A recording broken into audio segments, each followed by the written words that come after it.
Hello, I'm Greg. I'm JabyKoay. I'm Achara Kirk. You know Jabby, you know Achara, you've seen them probably on the internet before. Hey, everyone, Batgirl, Joss Whedon, Yes. You've all heard of this. Joss Whedon is gonna write and direct and star in the new Batgirl movie. That's awesome. Yeah, he's the new Batgirl.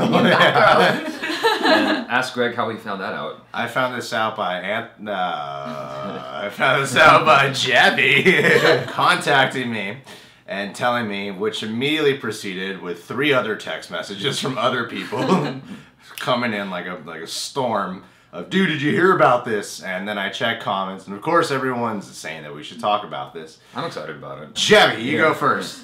Well, I mean, I'm not as familiar with Joss Whedon's body of work as you or Achara, but I liked what he did with the first Avengers film quite a bit. And even the second Avengers film I liked, and I think that he's just a very, very, very capable director and writer, and the appropriate person to handle this particular task. Achara, what do you think about this? I am so excited. I love Joss Whedon as a writer and director. I grew up watching Buffy.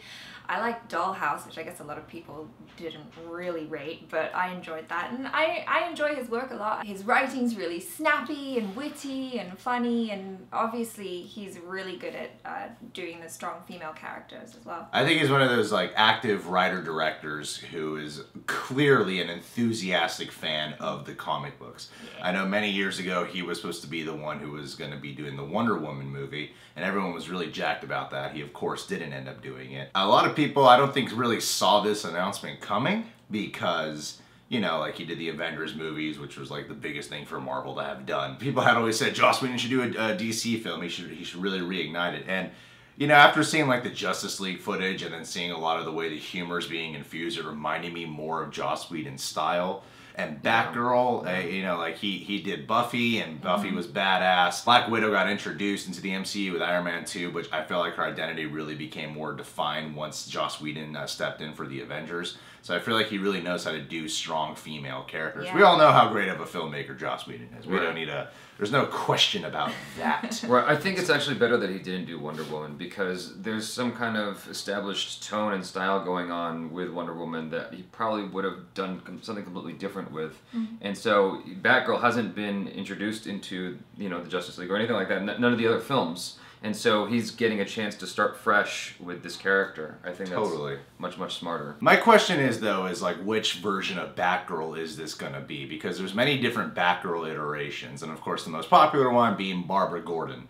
Babs, as I like to nickname her. Barbara Gordon's the most popular one, but if it is Barbara Gordon, then it makes me a little bit more questionable about where the timeline of the DCEU is going to take place. Because they announced the Nightwing movie, and when I grew up reading Nightwing in my teen years, Barbara Gordon was already Oracle at the time. So now I'm a little questionable about, okay, so is this going to be a different Batgirl that we're going to get that's going to take place if they're going with the present time, or are they just going to make her Barbara Gordon, or is this going to be a Barbara Gordon Batgirl story, but kind of like how Wonder Woman's an origin tale that takes place before these DCEU events? Is it going to take place, you know, at the origin of Batgirl as well? So I'm just curious as to where exactly will this take place depending on which Batgirl iteration we're going to get. Joss Whedon hasn't been fully signed for even the writing yet. This is like, everything is still coming together. Yeah. And so we have absolutely no idea where it's going to start, but I'm sure a lot of people are tweeting at Joss Whedon of what to do. Yeah.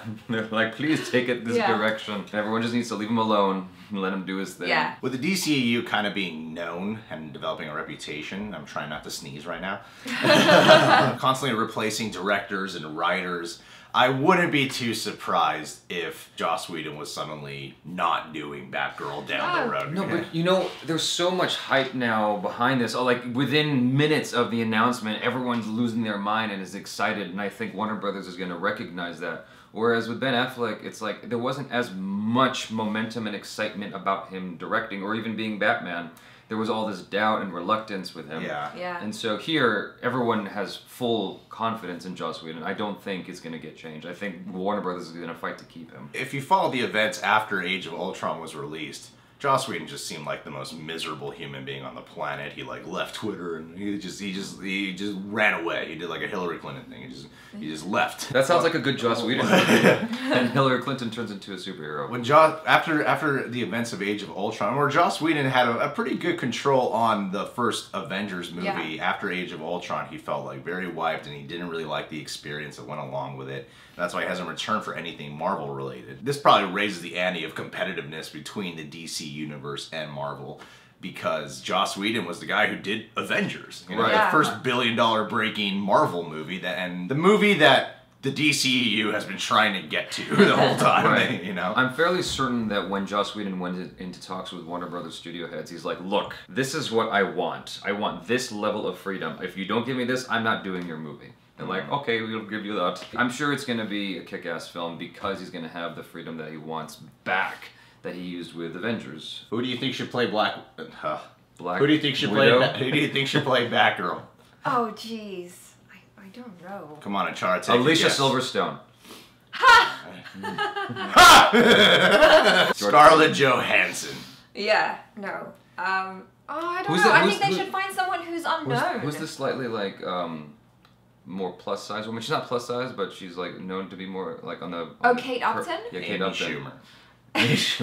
Kate Upton. I mean, it's No. not supposed to be Actually, Sirens. Chloe Grace Moretz could totally be Batgirl. I think Chloe Grace Moretz Yeah. could be a Batgirl. Yeah, and she's an awesome, awesome person. For those of you who don't know, I was actually in a music video with her, and she was really nice. And she can kick ass. And she can. She can definitely kick ass. Kick ass. And kick ass. That's right. Yeah. Well, you got it. You understood. Yeah. Okay. Well, who do you think should play Batgirl? YouTube questions. Comment below. Yay. Subscribe to The Real Rejects. JabyKoay is on the JabyKoay channel, and he also has the JabyTube channel. Break down the difference. YouTube.com/JabyTube is where I do American trailer reactions and movie reviews. JabyKoay is where I do the international stuff. And Achara Kirk is Achara Kirk on social media. That's correct. That's social media stuff. Yes. You're gonna text me all the stuff. It'll all be in the description box. And shout out to Joyce Alba. Joyce Alba. She's a wonderful woman. She's an angel. who got a C-section to bring this handsome man into this universe.